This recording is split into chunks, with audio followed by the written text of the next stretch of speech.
available on our website. Recording started. So again, I'm Kristin Herron, the New York State Council on the Arts. I'm Program Director for Architecture and Design, and I'm your host today for the Independent Projects Guidelines Seminar. I want to make sure you're in the right meeting because I am hosting a number of webinars throughout the coming weeks. So this is the right meeting for you if you are a professional in the fields of architecture, landscape architecture, historic preservation, fashion design, graphic design, industrial design, or interior design. And you're in the right meeting if you have a project which you believe will advance your field, is innovative, promotes design excellence, and contributes to a broader understanding of design. The New York State Council on the Arts, which I will call NYSCA throughout this presentation, has been supporting such projects for 28 years. And you see on the screen some images from some diverse projects from landscape architects, book projects, textile history, a range of projects. You can learn more about all of these projects for the first 25 years through a YouTube video. I have a link up on the screen. It was also in the invitation that hopefully was forwarded to you by our sponsoring organizations. It's on YouTube. You can always just punch in NYSCA 25 Years of Independent Projects. It's an animated timeline that was created by a wonderful graphic design intern, Maria Urus, for us a few years ago, and it has some pullouts of a few of the projects through the years, so you can get a sense of the history of the program and the types of projects we fund through this resource as well. It's only a couple minutes long. I want to start by giving you a few examples of recently funded projects, because I find sometimes when I talk to potential applicants, this is the kind of information they need to know if the project they're interested in pursuing is really a match for the intent of this program. So I have about 4 examples, I think. Jin Young Song was funded for a project called ZEAF, Zero Energy Adaptive Facade. The prototyping project to develop a facade which imitates the leaves of a tree. This project married artistry and sustainability, and the facade itself was integrated with a photochemically responsive polymer sheet folded into an origami-inspired pattern which diffuses natural light. So from NYSCA's perspective, part of what was exciting about this project is that while it was a prototyping project, it married art and design, it married issues of sustainability and science in a way that really matches who NYSCA is. Jenna McKnight, a design journalist, is working on a book called Brick by Brick, Debido Francis-Quéré. This will explore the extraordinary life and inspiring work of Quéré, an award-winning architect from Burkina Faso, who is establishing a successful model for how to design and build in underdeveloped areas in Africa and beyond. Some folks have noted that we fund a number of book projects. That's not all we fund, but those are projects that reach a defined audience and can share a new perspective on architecture or design history with the public. A different take, Darlene Okpo was funded for Building Bridges for the Arts. This program, Architecture and Design, largely funds architects who apply, but we are open to other design fields, including fashion design.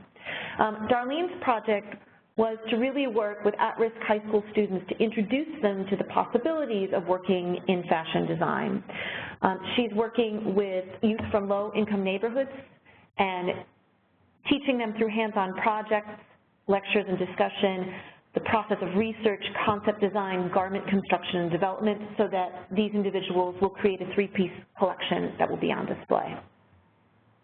So in this case, a project that really was related to community education.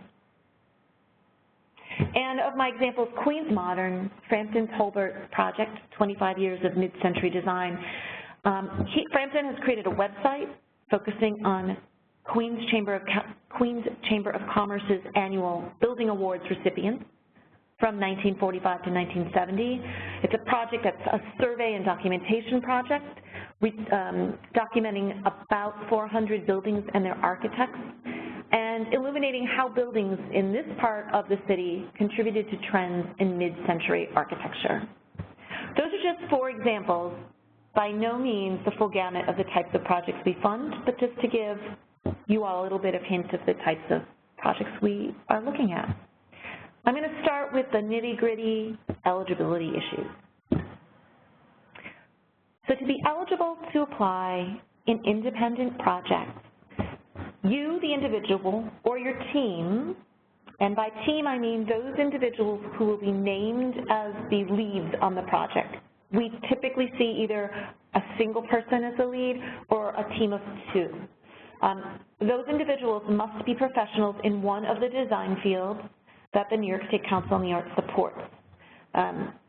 Architecture, landscape architecture, historic preservation, graphic, fashion, industrial, or interior design. Historians in these fields also qualify. What we do not support through the program are visual artists whose work references the built environment. Nothing against visual artists, simply the focus of the program is providing support to professionals in a design field. The project you come in for needs to emphasize design. Science and technology are core parts to some of the projects. Just remember you're applying to an arts council, so always relate back your work to an issue of design. And it must reflect one or more of the fields that I may repeat ad nauseum through this webinar. What we can't support includes past work.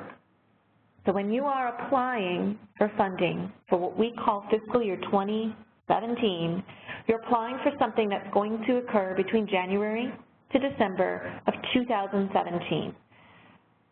So anything that occurs prior to that, you can't seek back funding for. You also cannot seek funding for any client or commissioned work. We also intend for this project to support new ideas or explorations, which will further your field. We want something that's self-generated by you, not that an organization has asked you to do, whether a nonprofit organization or a client.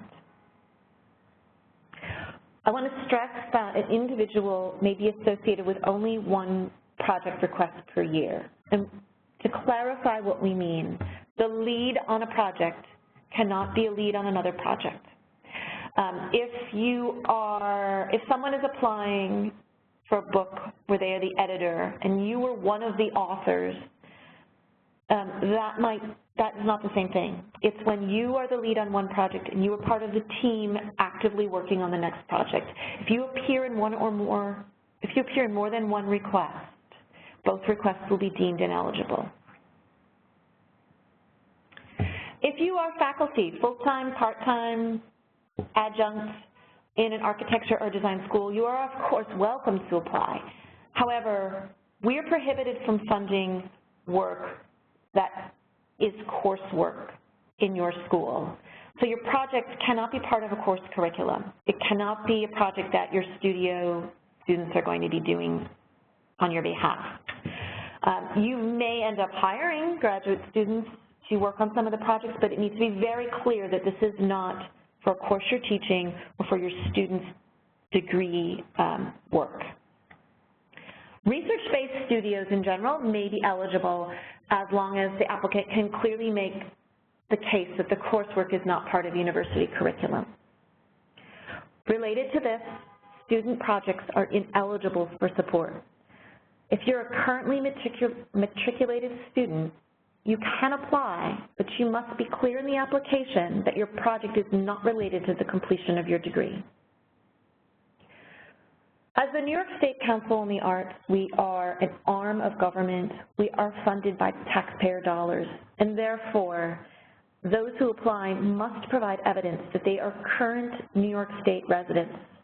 I realize we're in a global society now. People live and work in many different places, but to be eligible to apply for this funding, you need to prove that you are a current New York State resident. There are 2 pieces of documentation you must submit to us that are recent.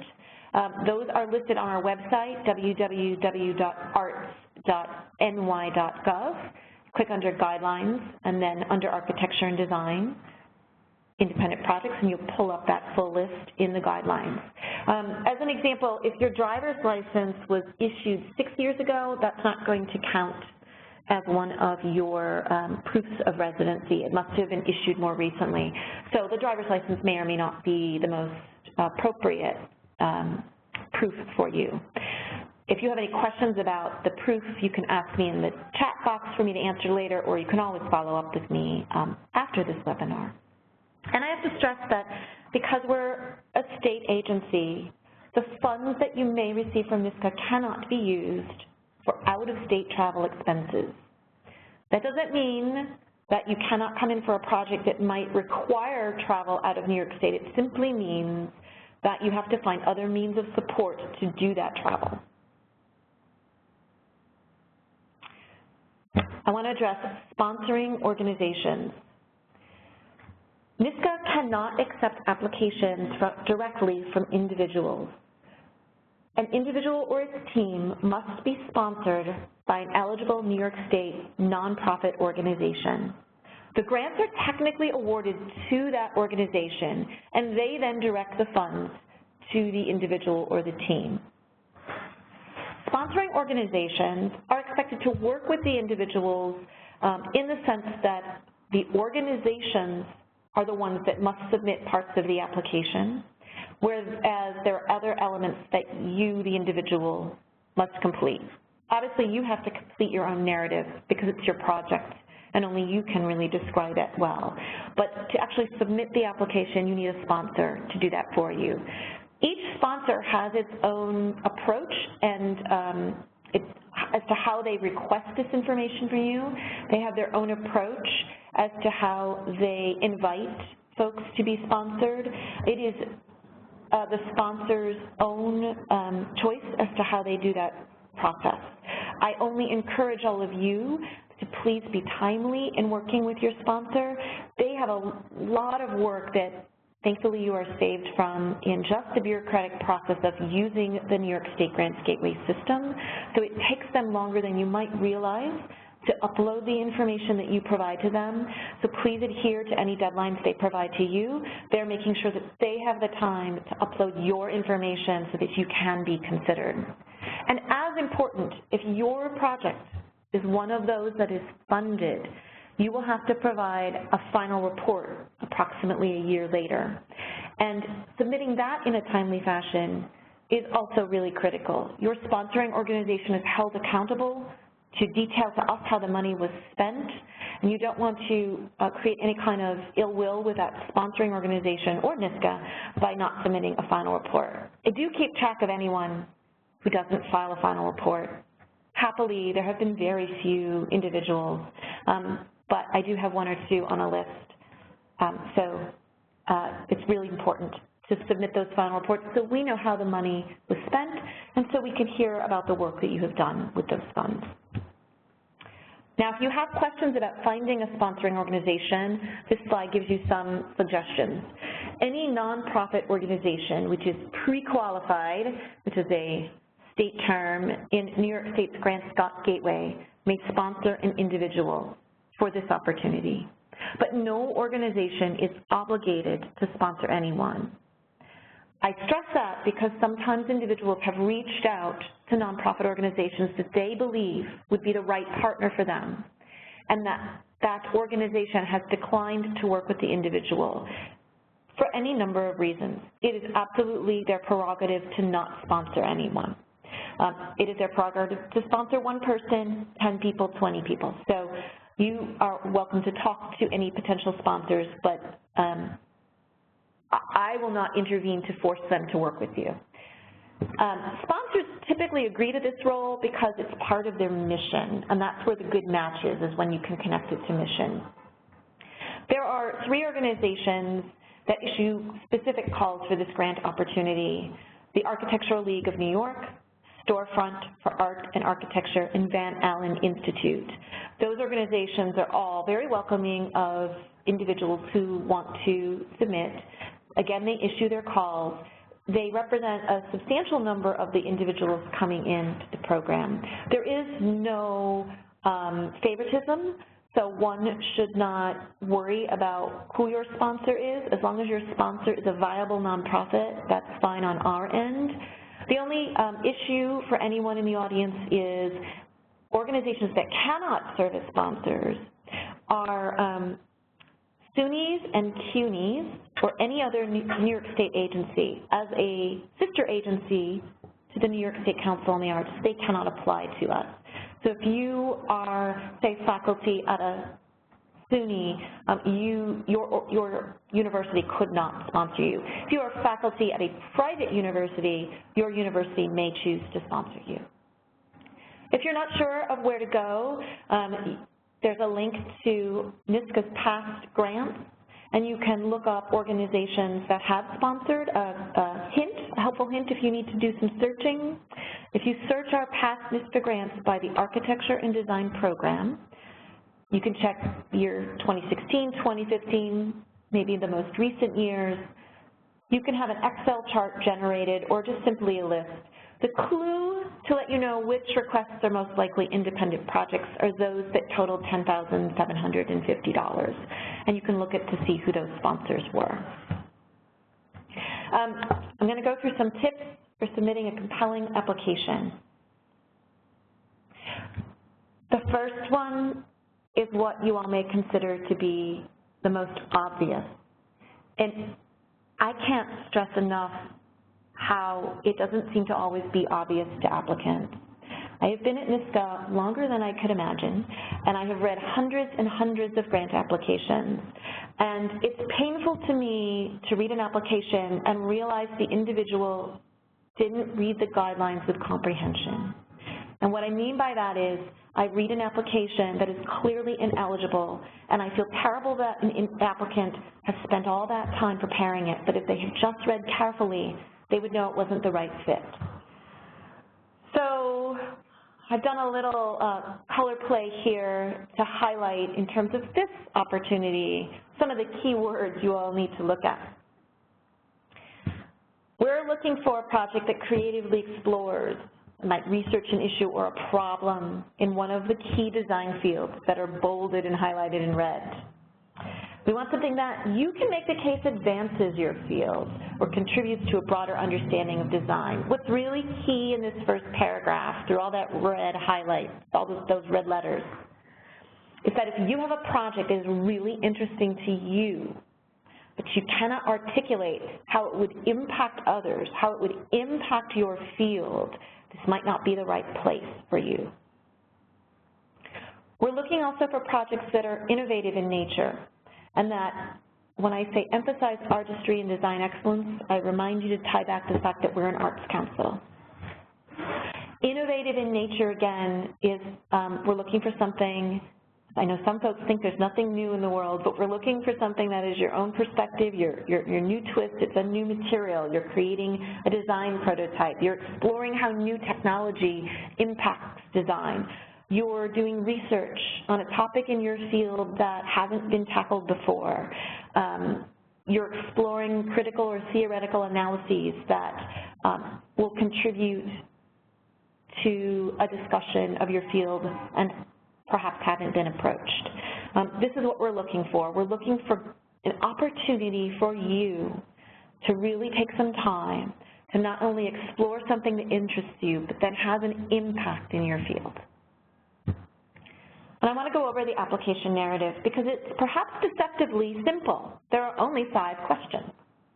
But those 5 questions and the limited space, which is typically 2,000 characters for each, is what our peer review panel sees. You're reviewed by panelists who reflect architecture and design fields. They come from across the state. I pull largely from practicing individuals in their fields and academics. So these are folks who are very knowledgeable about a broad range of fields and a broad range of issues. They have your 5 narrative questions and the supporting materials I'll explain briefly, and that's all they have. So writing clearly and expressing the importance of your project in this small space is critical. What's also important to know is that the New York State Council on the Arts evaluates everything through the lens of 3 primary criteria. And the types of questions we ask in independent projects absolutely reflect that criteria. They're organized, the questions are organized that way. I'm going to start with our artistic programmatic, and there are 2 questions. There's really 2 questions because I'm trying to give you, the applicant, extra space to make the case about your project. The first question is where you give us the overview of your project.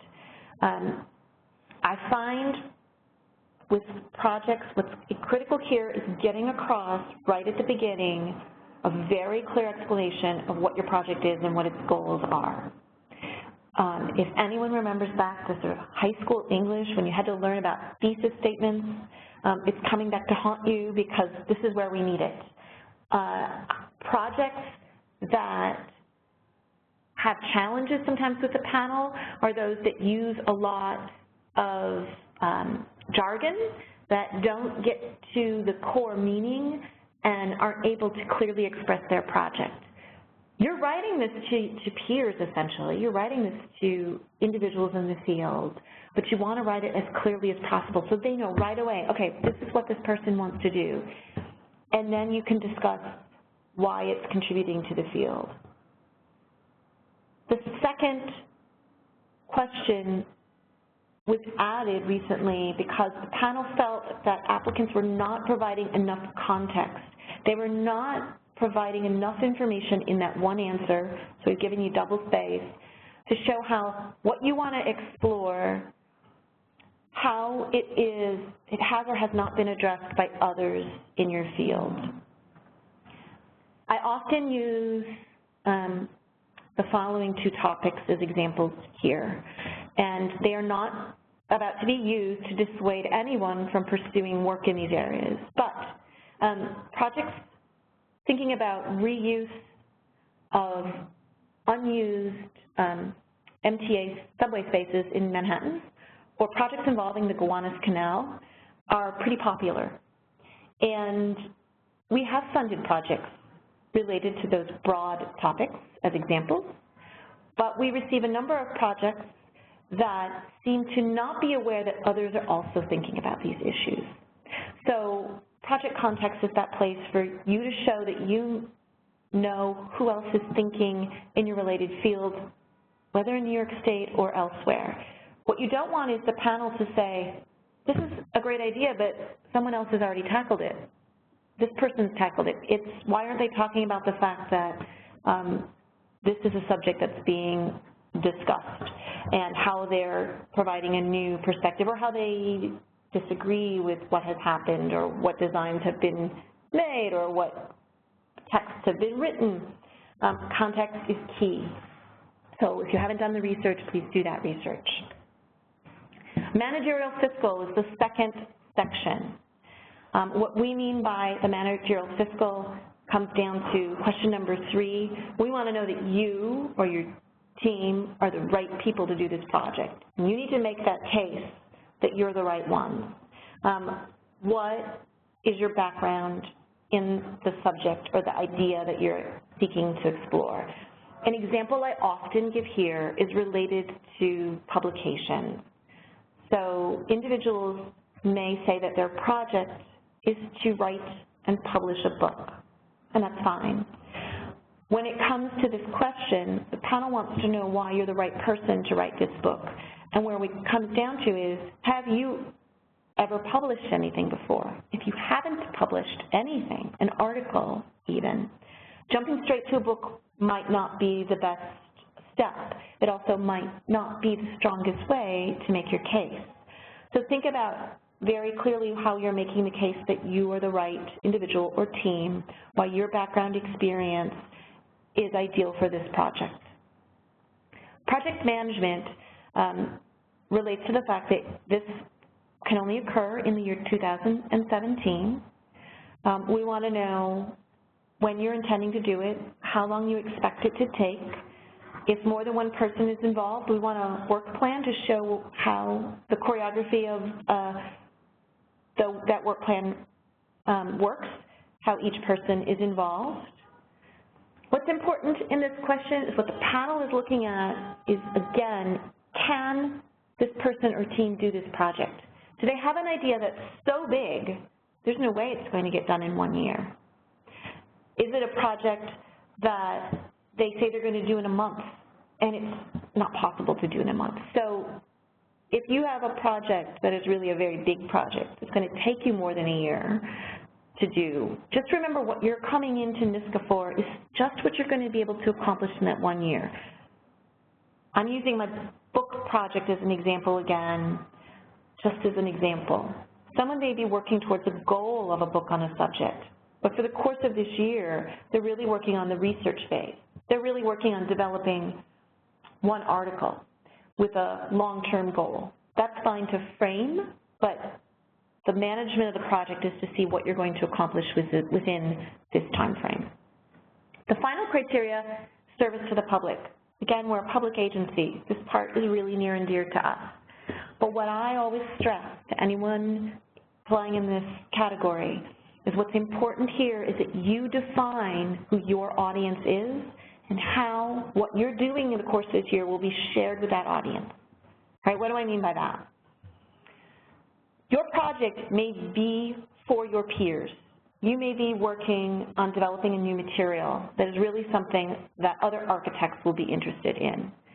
That is absolutely okay to say that your intended audience are other professional architects, and here's the means by which you're going to share this. If you have a project that you believe is truly something accessible to a broader audience, you can say that too, but make the case. I find with this question that some individuals will say, this project is for architects and everyone, when in fact the project really isn't for everyone because it's highly technical. And the regular person on the street or school children or others would not be the audience for it. So don't overblow this. Don't say it's for everyone if it's not. Focus on who it's for and how you're going to reach them. How you're going to reach them is an important message for us. Often individuals will say, I'll have a website, or I'll mount an exhibition, which can come across as just a throwaway line to us. Oh, they said they have, the application says I have to say how I'm going to share it. This is what I'm going to do. You need to be more detailed. So think very carefully about how you're going to reach that audience. Whatever the means is, whether it's a lecture, it's a presentation, it's an installation, don't just say it's a website, talk about what that website is, talk about how it's going to be promoted. These are all ways that you can make your application much more compelling to the panel. Supporting materials is the other critical piece. This is the other part that our panel reviews. The required ones include the following: resumes or biographical statements of the individual or team. We really don't want these to be more than a page. And what's important for you to know is however you present yourself in this one page, make sure it relates to this project. I've seen applicants apply who I know have experience in the project they're applying for, but it's not on their resume or their bio, it was left off. So sometimes you have to tailor your bio statements for different grants or different presentations. This is one of them. Make sure it makes that case as to why you're the right person and why you have the skills. You can have up to 15 images or a website reference. This might just be referencing your recent work. It might be your portfolio. If you have done anything related to your proposed project, we definitely want to see that.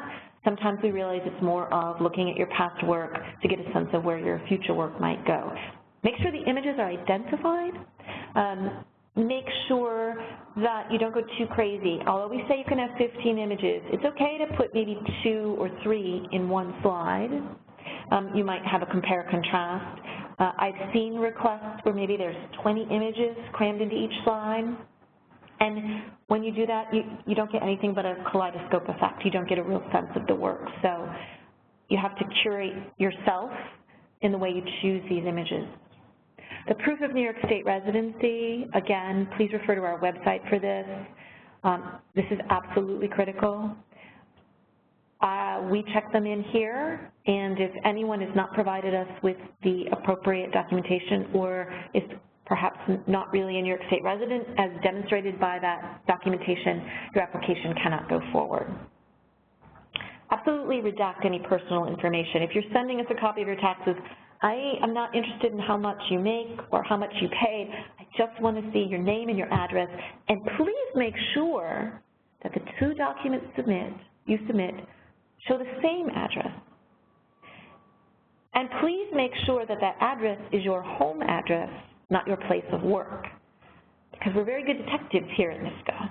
And when I see addresses that don't match, which I see, and when I see addresses that clearly look like a place of work, I begin to question whether you're a New York State resident. There are two possible supporting materials that not everyone will need to submit. If your project is going to be for an installation in a public space, we need to see documented permission to use that site.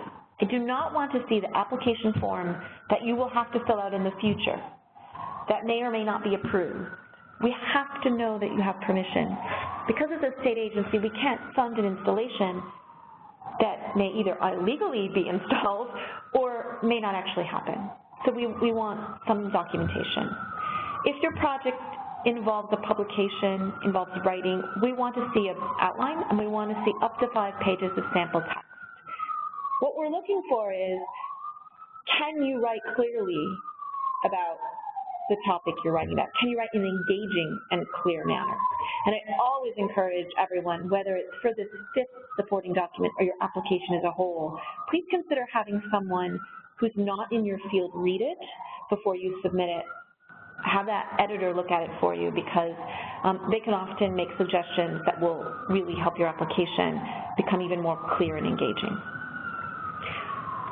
So with all of that, the eternal mystery is, how do we decide who gets funded? And it's not a total mystery, but I want to go over that for you all here.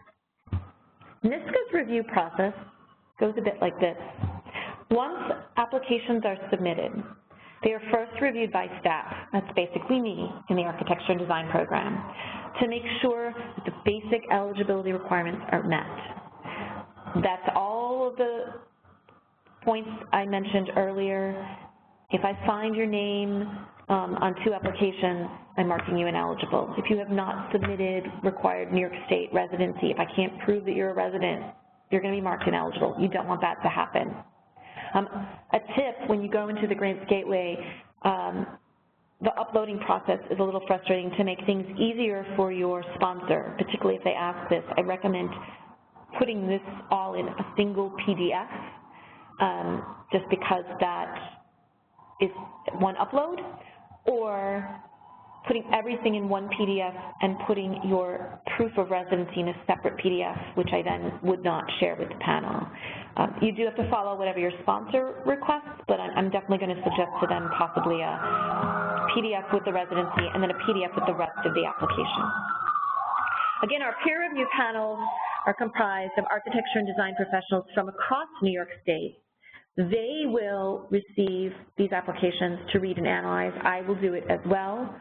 They will then come to the NYSCA offices. They'll have a few weeks to read these applications, to meet as a group, to evaluate them based on those 3 criteria. And what you should know is that each of those criteria receives the same weight in terms of NYSCA's scoring process, which I'm going to explain in this slide. The independent projects category can receive over 100 applications in a very busy year, maybe 70 in a quieter year. In order to get through all of these applications, our panel approaches this by 2 rounds. Round 1, every application is looked at and discussed for its strengths and weaknesses. This is done fairly rapidly, but with an extraordinary amount of detail. I'm always amazed that even in a few short minutes of looking at each request, I'm able to capture really pertinent information that hopefully will help you in the future if your request is not supported. So the strengths and weaknesses. What the panel is doing in this round 1 is making a decision whether or not they want to move the application forward for a deeper discussion. It's simply a raising of their hand, whether it is in or out. And a majority of the panel, which is made of 7 individuals, so at least 4, must be in favor of moving an application forward for further discussion. Panelists may sometimes have sort of a passionate plea that they make the case for to the rest of their panelists that it's something worth discussing. What I always stress to the panel in this part of the process is what they are voting on is not who's getting money, but whose project bears real promise and that they want to have a deeper discussion about.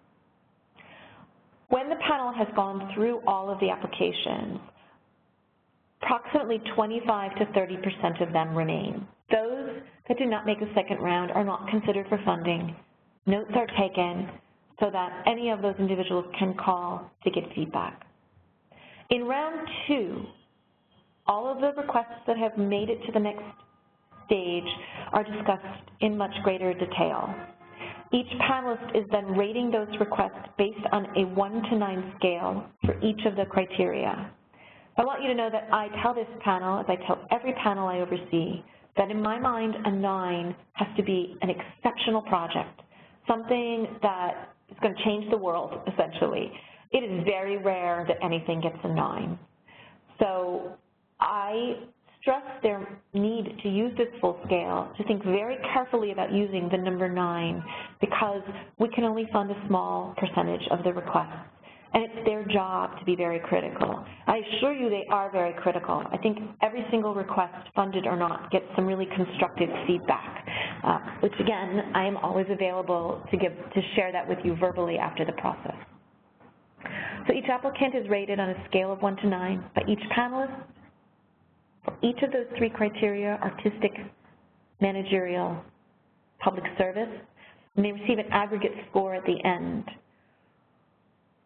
I sort these for the panel, and we take a look at the highest to the lowest, and we have another discussion because I want to make sure that the panel's narrative discussion is in sync with our bureaucratic numbering system. So this discussion I find is fascinating because there is almost always a very clear break between the 10 or 12 that we fund each year and the rest of the requests. But we do take careful time to go back over all of them. I may ask the panel to rediscuss something if I don't think the score reflects the notes I have. They can do the same. So we try to be very careful and thoughtful in this process before the panel identifies those that they are recommending for funding. This panel is a recommending body. Those recommendations then go before the NYSCA Council. Our council is essentially our board. They are all appointed by the governor. A committee reviews it first, where they may ask questions, and then it's presented to the full council. And it's not until the full council meets that grants are made. I'm going to head off any potential questions about the timeline on this. We have not actually announced our deadlines, and thus I do not have the dates of those council meetings. Suffice to say is it will probably be in fall of 2016 that you would hear the results of your application. The success rate in this program is about 10 to 15%. This category, is the category with the lowest success rate at NYSCA. I understand as architects, particularly when you're in a jury competition, there's really only one winner, so 10 to 15% is kind of high, perhaps for some of you, but for us, this is extremely competitive. The maximum awards are $10,750, a maximum of $10,000 for the applicant, and $750 for the sponsoring organization. Again, they do a lot more work than you may even realize. You need to place in your application in the project budget a request that includes that $750. I actually encourage all of you to request $10,750. I see requests sometimes that are for less. I'm sure you can find ways to spend $10,000. You're allowed to ask for that. So unless for some reason your project really doesn't need it, I recommend the $10,750 as the full request. I'd like to open the room for some questions. The way to ask me questions is to submit a chat question. You can just type it right up. I've pulled my chat box up, which may now show as a little bit of a ghost on your screen, which I apologize. That's kind of the way the system works. And I do have a few questions that I'm going to present, but you are welcome to submit others. The first question I have is, I'm working on a book, but I do not yet have a publisher. Will my project be competitive? Well, that depends. I referenced this a little earlier, but if you, as an applicant, state that your book will be published in 2017 and you do not yet have a publisher, that is definitely problematic. If you seek to publish a book and you have no history with publication and no publisher confirmed, this is also less compelling to the panel. If you do have a publishing history and you do not yet have a publisher, anything that you can share with us, that you're in conversation with publishers, that you have had interest expressed, that will be more compelling. But the bottom line is, if you are saying your book will be published in 2017 and you don't have a publisher, that will definitely be a problem. Again, if you've never published anything, jumping right into a book might not be the way to start, and it might be better to work to seek funding to work on a chapter, an article, and pursue publication for that. The next question I have is, I want to mount an exhibition of my work, but I've never done this before. Will this be competitive? This is another similar response. If panels are going to look at your experience when they assess it, if you're mounting an exhibition, if you're curating an exhibition and you've never done it before, and you have no venue, that's really not compelling. If you have a venue but you've never curated before, that still has some concerns for the panel. So you need to make the case why you are capable of this, or are you working with someone who is a curator who will be assisting you? I see a lot of requests that say, I'm going to mount an exhibition, and there's no evidence that the individual has any experience with that. So sometimes I want to ask you to step back and ask yourself, is this the right format for my project? Am I saying an exhibition just because I think that's what NYSCA wants to hear? There's no pat answer to what we want to hear in how you present your work. It needs to be the organic thing that makes sense for your project. It needs to be something that you are capable of doing. So don't think that there's an expectation that be a book or an exhibition. It has to be the right thing for your project and for where you are in your career, and where as we fund emerging, mid-range, and very experienced individuals in this category. Another question I have is from someone who is a professor, and the question is, I'm a professor, and I may wish to take time away from teaching to conduct research for publication. Can I request NYSCA funds for a departmental course release? You can't, actually, I'm sorry. There's a couple layers here. If you especially can't if you are faculty at a SUNY, one of our sister agencies, but even if you're at a private university, this category is not simply to provide funding for release from coursework. What you would be asking us for is the research for your publication. So that's how you would frame it. I am doing research on this, and I need time to do it. What you do is departmental course release is between you and your university. All right, I have another question. This is a very good one. I am not sure which sponsor will accept my proposal, so I'm submitting to everyone. Is this okay? So this is something I definitely see happen, and sponsors see happen, and what I want to stress is you have to be honest with any potential sponsor. You need to let them know if you're submitting your proposal for consideration to other sponsors.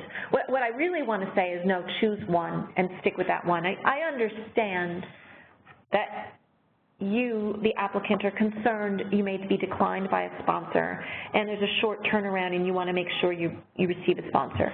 So you just need to be very open and honest.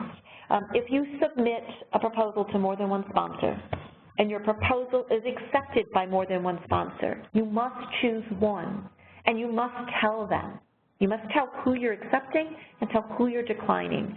There's a couple reasons for that. If you don't tell them, there's going to be 2 applications in my system from you from 2 different sponsors. This just happened a year ago. And neither sponsor knew. And I had to mark that applicant as completely ineligible. The person could not be considered no matter what, because there were 2 requests under 2 sponsors for the exact same thing by the exact same person. The other problem with this is you're creating ill will with your potential sponsors. They, again, have a lot of work they have to do to submit these applications, and they make a decision about how many people they will sponsor each year. So if you choose not to go with them, please let them know, because that lets them save work or it lets them accept someone else. So it's just being a good colleague in that respect. It looks like I just have a couple other questions. If anyone else has questions, by all means, you can send me those by chat. Otherwise, I know we have a few minutes left in this webinar, so I'll answer the questions that I have right now. This one says, my project involves an installation, but that installation will not occur in New York State. Is that okay? This is an easy one. The answer is no. If you are seeking NYSCA funds for an installation, that installation must occur in New York State. It's taxpayer dollars. We can't fund something that takes place outside of our borders. Another similar question that I know folks sometimes ask is, does my project